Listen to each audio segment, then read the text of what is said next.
আসসালামু আলাইকুম। বাংলাদেশ বেতার সিলেট সংবাদ পড়ছি শিমুল আক্তার। যথাযোগ্য ধর্মীয়ভাবে গাম্ভীর্যের মধ্য দিয়ে হযরত শাহপরান রহমতুল্লাহ আলাহির মাজারে দুদিনব্যাপী বার্ষিক ওরস সম্পন্ন হয়েছে। গতকাল বাদ ফজর আখেরি মোনাজাতের মাধ্যমে শেষ হয় হযরত শাহজালাল রহমতুল্লাহ আলাহির অন্যতম সফরসঙ্গী হযরত শাহপরান রহমতুল্লাহ আলাহির ওরস। গত বৃহস্পতিবার কোরআন খতম, জিকির আজগার ও মিলাদ মাহফিলের মধ্য দিয়ে শুরু হয় এই বার্ষিক ওরস।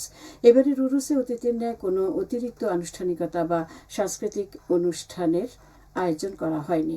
মাজার কর্তৃপক্ষ জানায় শুধু ধর্মীয় ইবাদত বন্দিগের মধ্য দিয়েই উরুস পালিত হয়েছে।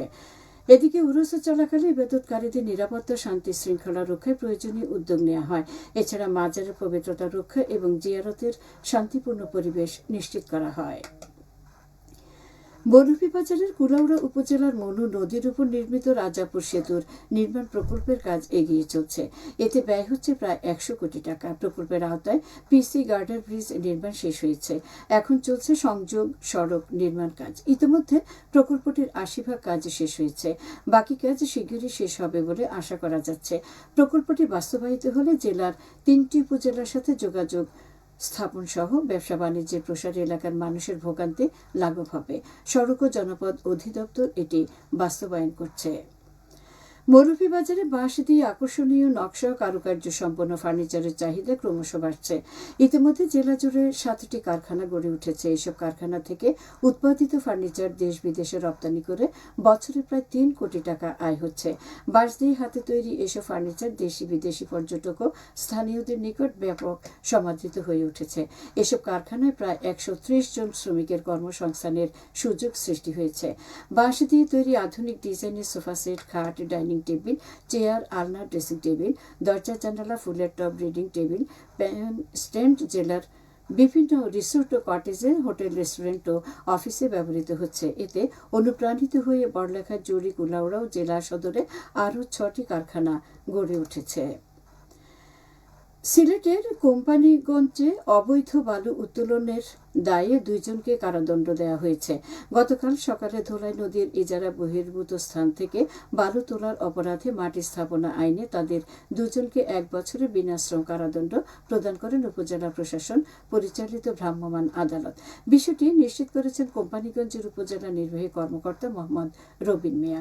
তিনি জানান, এসব ব্যাপারে উপজেলা প্রশাসন কঠোর পদক্ষেপ গ্রহণে সক্রিয়। যে কোনো মূল্যে আমরা অবৈধভাবে বালু পাথর উত্তোলন প্রতিরোধে সর্বাত্মক প্রস্তুত।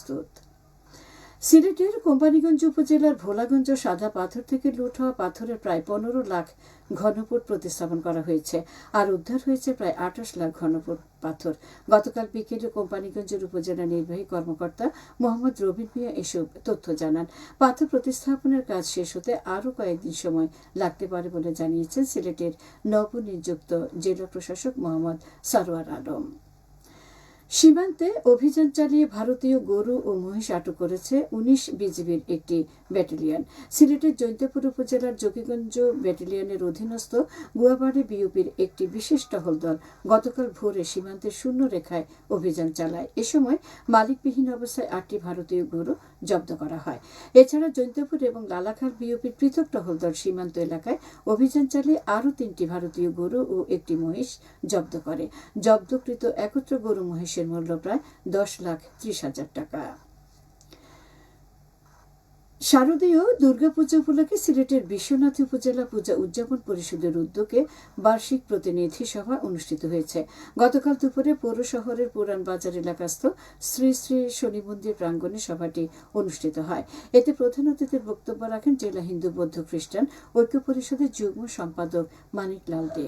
সভায় প্রতি বছরের ন্যায় এবারও সুষ্ঠু, সুন্দর, শান্তিময় পরিবেশ ও আনন্দ উৎসবের মধ্য দিয়ে শারদীয় দুর্গোৎসব আয়োজন সম্পন্ন করা নিয়ে সভায় ব্যাপক আলোচনা এবং নানান সিদ্ধান্ত গ্রহণ করা হয়।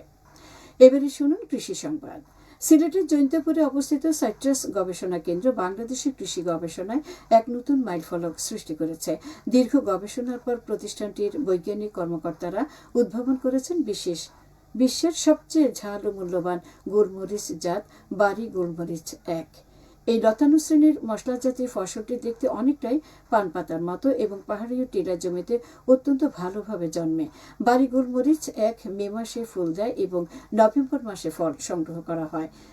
এক গাছ থেকে বছরে প্রায় 5-6 কেজি গোলমরিচ পাওয়া যায়। রোগবালাই কম থাকায় এটি তুলনামূলক কম পরিচর্যাতে ভালো ফলন দেয়। সাইট্রাস গবেষণা কেন্দ্রের বিজ্ঞানীরা জানিয়েছেন এটি বিশ্বের সবচেয়ে ঝাল জাতের গোলমরিচ এবং বাংলাদেশি মাটি ও আবহাওয়ায় অত্যন্ত উপযোগী। বৃষ্টির পানি জমে থাকে না এমন উঁচু, বিশেষ করে টিলা পাহাড়ি শ্রেণীর মাটিতে ভালো জন্মায় গোলমরিচ। টিলা পাহাড় শ্রেণীর জমিতে গোলমরিচের ফলন ভালো হয়ে থাকে। খেলার খবর, ক্রিকেট। প্রথমবার নিজেদের ঘরের মাঠে নেদারল্যান্ডসের বিপক্ষে কোনো দ্বিপক্ষীয় সিরিজ খেলতে যাচ্ছে টাইগাররা। সিলেট আন্তর্জাতিক ক্রিকেট স্টেডিয়ামে আজ সিরিজের প্রথম ম্যাচে মাঠে নামবে দুই দল। সিরিজের পরবর্তী দুটি ম্যাচ যথাক্রমে 1 ও 3 সেপ্টেম্বর অনুষ্ঠিত হবে। সবকটি ম্যাচই সন্ধ্যা 6টায় শুরু হবে। এই সিরিজটি শুধু বাংলাদেশ ও নেদারল্যান্ডসের মধ্যকার লড়াই নয়, এটি এশিয়া কাপের জন্য একটি গুরুত্বপূর্ণ প্রস্তুতি।